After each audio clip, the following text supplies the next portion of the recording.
おはようございます。今回も両津パテ吉が補修動画を作ってくれたので、それを見ていきましょう。では行ってみましょう。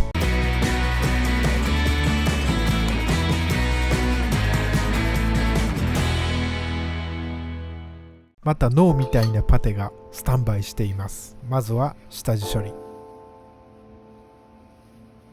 もうパテを取りましたね。下地処理はさっきのシンプルな形で終わらしていますね。多めに溶かして充填もいいですね。深いとこれが一番早いです。このパテは彼が調合したパテなので色も綺麗に合っています。皆さんのリペアライフはどんな感じですか？もしよければコメント欄で教えていただけると嬉しいです。作業についてのご質問や単純にお悩み相談でも僕の意見ではありますが何でもお答えします。何でもと言いましても限界はありますのでそこはご了承ください。喋ってる間にパテがきれいに入っていますね。ここから周りのいらないパテを拭き取る感じでしょう。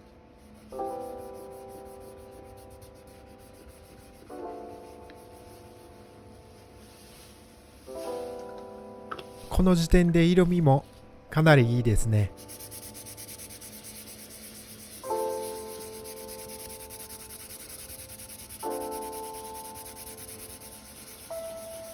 研磨も力まずいいですね。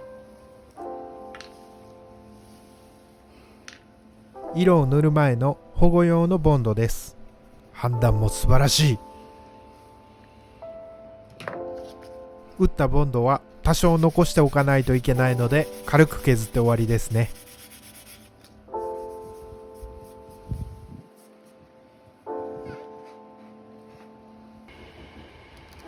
ここから着色です。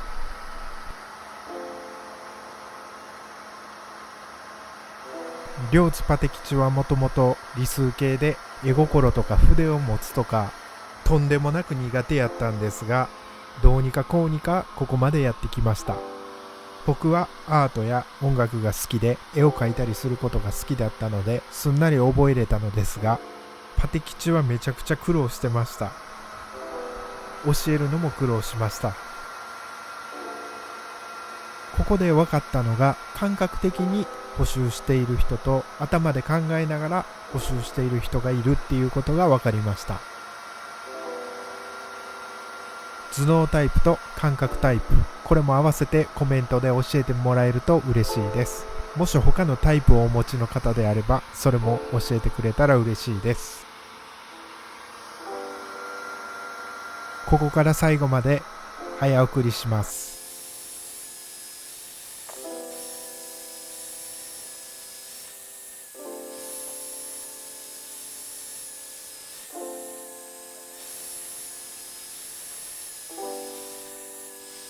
どんどんいい感じになってきてますね。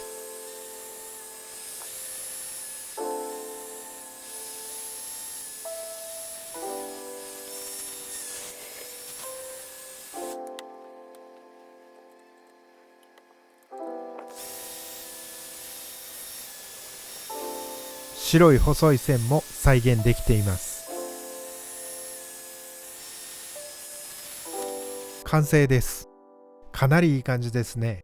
これはもう見ても分かりません。今回のこの作業、星一つです。ご視聴ありがとうございます。ぜひチャンネル登録とグッド評価よろしくお願いします。